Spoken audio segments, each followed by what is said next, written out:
সন্ধ্যা তখন নামছে ধীরে ধীরে। জানালার কাছে ভেসে থাকা মেঘের ছায়া আর হালকা বাতাসে কাঁপতে থাকা পর্দা যেন অদ্ভুত এক শূন্যতা ছড়িয়ে দিচ্ছিল ঘরে। আমি রান্নাঘরে চায়ের কাপ গরম করছিলাম, তখনই ফোনটা বেজে উঠল। স্ক্রিনে নাম ভেসে উঠল, স্বামীগু। আমি তাড়াতাড়ি ফোন ধরলাম। শুনো, মায়ের অপারেশনের সময় একটু দেরি হচ্ছে। আজ রাতেই হাসপাতালেই থাকতে হবে আমাকে। বাড়ি ফিরতে পারব না। গলায় ক্লান্তি স্পষ্ট ছিল ওর। তুমি ভয় পেও না, বাড়িতে দেবরাজ আছে তো। আমি চুপ করে গেলাম কিছুক্ষণ। ভয়ের কিছু ছিল না হয়তো, কিন্তু এই বাড়িতে একা থাকা আমার অভ্যেস নয়। আমি সাধারণত মায়ের সঙ্গে থাকি, কিংবা স্বামী পাশে থাকলে তবেই যেন রাতে শান্তিতে ঘুমাতে পারি। আচ্ছা, তুমি মায়ের খেয়াল রেখো, আমি বললাম। ফোনটা রেখে দিতেই বুকের ভেতরে অদ্ভুত একটা শূন্যতা জেগে উঠল। তখনই পিছন থেকে গলা, ভাবিজি কিছু হয়েছে? দেবরাজ স্বামীর ছোট ভাই, সদা হাস্যোজ্জ্বল কিন্তু কিছুটা অন্তর্মুখী স্বভাবের। আমি ঘাড় ঘুরিয়ে বললাম, না ভাই, তোমার দাদা আজ ফিরবে না। মার অপারেশন, হাসপাতালে থাকতে হবে। সে একটু চুপ করে থাকল, তারপর হালকা করে বলল, তাহলে আজ রাতে শুধু আমরা দুইজন। তার কথাটা সাধারণ ছিল, কিন্তু মুহূর্তের মধ্যে ঘরে যেন একটা ভিন্ন ধরনের নীরবতা নেমে এলো। আমি জানি দেবরাজ কখনোই আমাকে অসম্মান করার মতো কিছু বলবে না, কিন্তু মনে হলো এ এক অন্যরকম রাত হতে চলেছে। ঘড়ির কাঁটা তখন ৮টা ছুঁই ছুঁই। রাত যেন দ্রুত এগিয়ে আসছিল, আর আমার বুকের ভিতরে কেমন একটা চাপা অস্বস্তি বাড়ছিল। চা ঠান্ডা হয়ে গেছে, অথচ আমি এক চুমুকও খাইনি। ঘরের সবকিছুই যেন চুপসে গেছে আজ।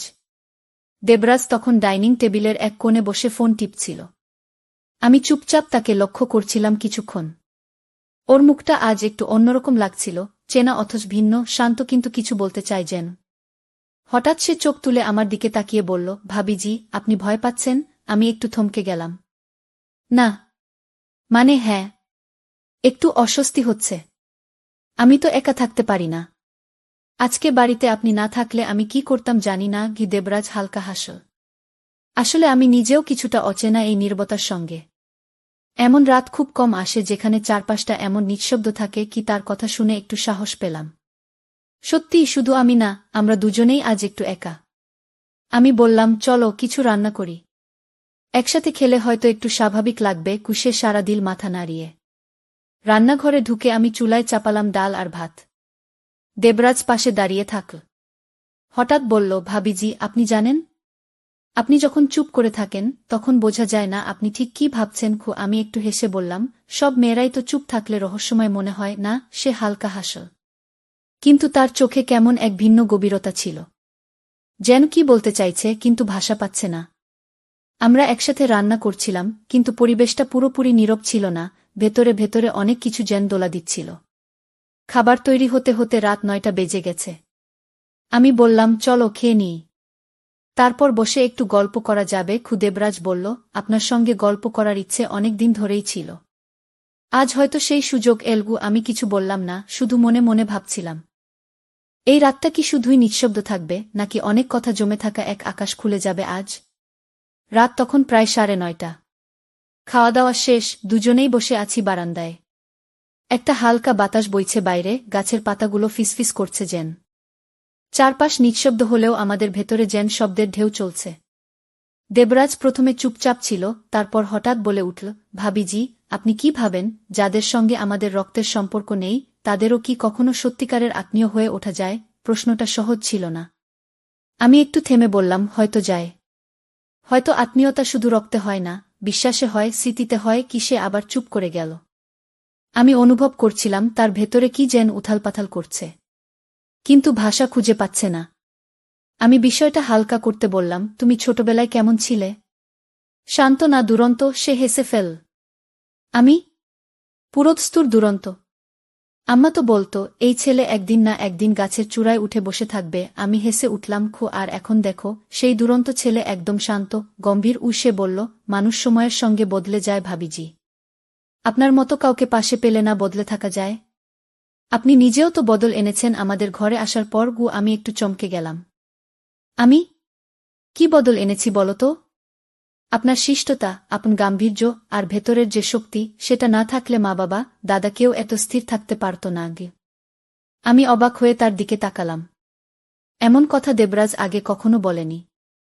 সে আবার বলল, আপনি জানেন, আমি মাঝে মাঝে আপনার দিকে তাকিয়ে ভাবি, কিভাবে আপনি এত সংযত থাকেন সব সময়। কি আমি বললাম, হয়তো বাইরে থেকে তাই লাগে, কিন্তু ভেতরে অনেক কিছুই থাকে, শুধু বলি না গি। সে চুপ করে গেল। একটা নীরবতা ঘিরে ধরল দুজনকে, কিন্তু তা অস্বস্তিকর নয়, বরং শান্ত, ভাবনায় ভরা। আমি জানালার বাইরে তাকিয়ে বললাম, তুমি কি কখনো এমন অনুভব করো না, কিছু মানুষ চাইলেও কাছের হয়ে উঠতে পারে না, আবার কিছু মানুষ না চেয়েও আমাদের মনের খুব গভীরে চলে আসে? সে আমার দিকে তাকিয়ে বলল, আমি জানি আপনি ঠিক কি বলছেন। আর উত্তরটা আমি খুঁজে পেয়েছি। আজকের এই রাতে রাত তখন প্রায় 10:30। আমি আর দেবরাজ বসেছিলাম বারান্দায়।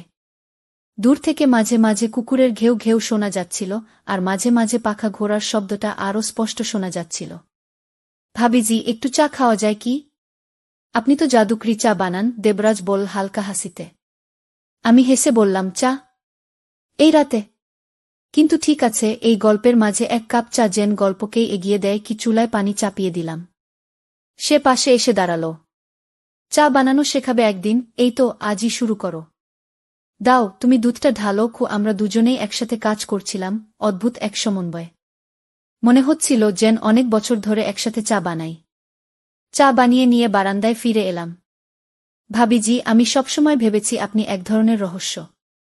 আপনার মুখে সবসময় একটা নীরব অভিজ্ঞান, কিন্তু মনে হয় আপনার ভেতরে আরও অনেক কিছু আছে।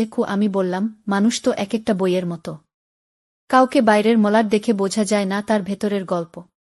তুমিও ঠিক এমন না? দেবরাজ একটু চুপ করে গেল। তারপর বলল, হ্যাঁ, হয়তো আমিও একটা বন্ধ বই। হয়তো আজ একটু একটু করে খুলছে কি। চুপচাপ আমরা চুমুক দিচ্ছিলাম চায়ে। সেই চুপচাপ সময়ের মাঝেই এক ধরনের নির্ভরতা তৈরি হচ্ছিল, নীরব অথচ দি। আমি হঠাৎ বলে উঠলাম, তুমি কি কখনো নিজেকে একা মনে করো না? দেবরাজ মৃদু হাসল, আগে করতাম, কিন্তু আজ মনে হচ্ছে কেউ একজন বুঝতে চাইছে আমাকে। সেটাই অনেক। আমার চোখে হালকা জল চলে এসেছিল, কিন্তু আমি চুপ করেছিলাম। মাঝে মাঝে অচেনা একজন হয়ে ওঠে মনের সবচেয়ে চেনা আশ্রয়। রাত তখন প্রায় 11টা। আমরা দুজনই বারান্দা থেকে ফিরে আসছিলাম। হঠাৎ একটা ঝটকা, বাড়ির বিদ্যুৎ চলে গেল। সমস্ত ঘর নিমেষেই অন্ধকারে ডুবে গেল। আমি একটু চমকে উঠলাম, আরে বিদ্যুৎ চলে গেল? দেবরাজ সঙ্গে সঙ্গে ফোনের টর্চ জ্বালিয়ে বলল, চিন্তা করো না ভাবিজি, মোমবাতি আছে রান্নাঘরের ড্রয়ারে। আমি আনছি। আমি দাঁড়িয়ে রইলাম অন্ধকারে। অন্ধকারে দাঁড়িয়ে থাকলে কখনো কখনো মনে হয় নিজের ভেতরের কথাগুলো যেন কানে কানে ফিসফিস করে ওঠে। দেবরাজ মোমবাতি জ্বালিয়ে নিয়ে এলো। আলোয় ওর মুখটা আরও গম্ভীর, আরও গভীর মনে হচ্ছিল। এই আলোটা না জানি কেন সবকিছুকে অন্যরকম করে তোলে। আমি বললাম। সে হেসে বলল, আলো কমলে মানুষ অনেক সত্যি কথা বলে ফেলতে পারে, জানেন? আমি চুপ করে গেলাম। মোমবাতির আলোয় আমরা দুজন বসেছিলাম লিভিং রুমে। বাইরে হালকা হাওয়া বইছে, কোথাও একটা চিৎকার করে ডাকে রাতজাগা পাখি। আমি বললাম, তুমি কখনো কাউকে মনের কথা বলো? মানে নিজের অনুভূতি? দেবরাজ একটু মাথা নিচু করে বলল, সবাই তো বোঝে না ভাবিজি। কেউ একজন যদি বোঝে তবে না হয় বলা যায়। আমি হালকা গলায় বললাম, আর যদি কেউ বোঝে কিন্তু বলার সাহস না থাকে? সে আমার দিকে তাকিয়ে রইল কিছুক্ষণ। তাহলে অপেক্ষা করতে হয়। কখন আলো নিভবে আর সত্যি কথা বলার সাহস জেগে উঠবে। ঠিক এই মুহূর্তটার মতো আমাদের মাঝখানে মোমবাতির আলোর ছোট্ট একটা শিখা টলমল করছিল, আর আমাদের চোখে এক ধরনের নির্ভরতা খেলে যাচ্ছিল। কোনো শব্দ ছিল না, কিন্তু অনুভব ছিল গভীর, পবিত্র।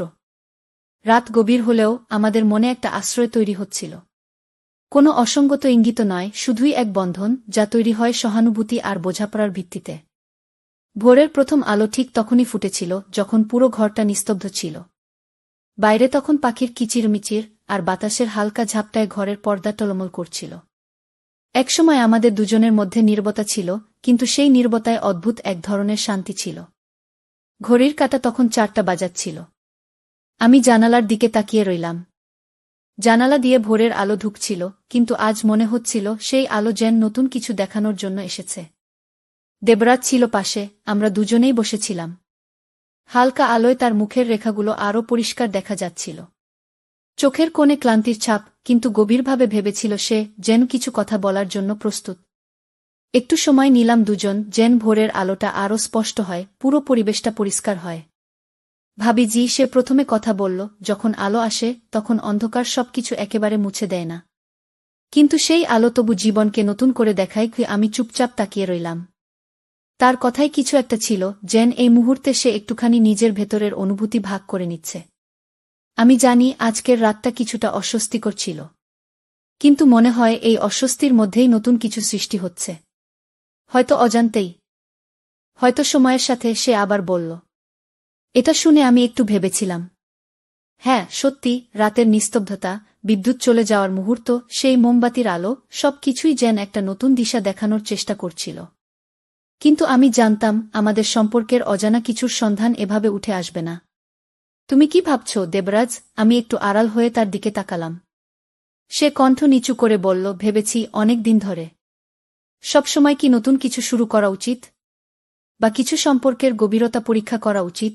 আমার মনে হলো কিছু একটা বলতে হয়, কিন্তু আমি কি বলব বুঝে উঠতে পারছিলাম না। কখনো কখনো শব্দে ধরা যায় না অনুভূতির গতি। এমনকি কিছু কথা কখনো বলা উচিত হয় না, কারণ তাতে সম্পর্কের সৌন্দর্য নষ্ট হয়ে যায়। এত গভীর ভাবছ কেন? আমি একটু সহজভাবে বললাম, সবকিছু স্বাভাবিকভাবে এগোতে দিন।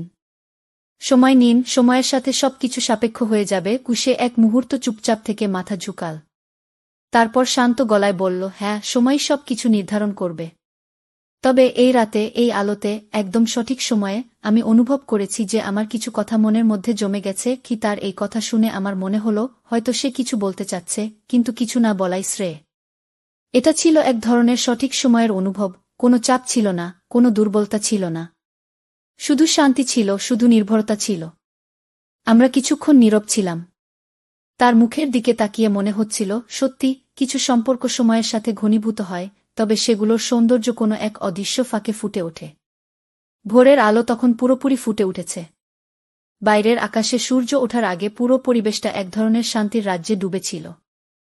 আমি আর দেবরাজ একে অপরকে লক্ষ্য করছিলাম, মনে মনে ভাবছিলাম, এই রাতের অনুভূতি এখন পর্যন্ত আমাদের দুজনের মধ্যে এক আলাদা ধরনের গভীরতা তৈরি করেছে। তবে সেই অনুভূতি অস্থির বা অপ্রাসঙ্গিক কিছু হতে পারে না, এটা একটা নিখুঁত বন্ধন, এক ধরনের বোঝাপড়া। হঠাৎই দেবরাজের ফোন বেজে উঠল। আমাদের দুজনের মনোযোগ এক মুহূর্তে ভেঙে গেল। দেবরাজ ফোনটি তুলে নিল এবং স্ক্রিনে চোখ রাখল। ফোনটা দেখে তার মুখে এক ধরনের অস্বস্তি স্পষ্ট হয়ে উঠল। এই সময় স্বামীও ফোন করতে পারে, আমি মৃদু হাসি দিয়ে বললাম, কিন্তু ভিতরে ভিতরে কেমন একটা চাপ অনুভব করছিলাম। দেবরাজ ফোনটি কানে তুলে নিল। হ্যালো, ভাইয়া। কি? এরপর বেশ কিছুক্ষণ একপাশে চুপ থেকে কিছু কথা বলার পর সে ফোনটি বন্ধ করে দিয়ে আমার দিকে তাকিয়ে বলল, ভাবিজি, স্বামী ফোন করেছেন। তিনি মাকে নিয়ে বাড়ি ফিরছেন আজ। কিছুক্ষণের মধ্যেই পৌঁছাবেন। কে? এরপর একটু নীরবতা হল। মনে হচ্ছিল তখনই পুরো পরিস্থিতি এক নতুন মোড় নিল। তাহলে আজকের রাতের কথাগুলো আমি বলতে গিয়ে থামলাম। আর কিছু বলার সাহস পেলাম না। দেবরাজ কিছুটা অস্বস্তি অনুভব করে। এটা আমাদের জন্য অন্যরকম একটা সময় ছিল, ভাবিজি। কিন্তু জানেন, প্রতিটি সম্পর্কই অনেক দিক থেকে ভিন্ন হতে পারে। আপনার স্বামী আসলে এখন আমাদের পরিসরের বাইরে।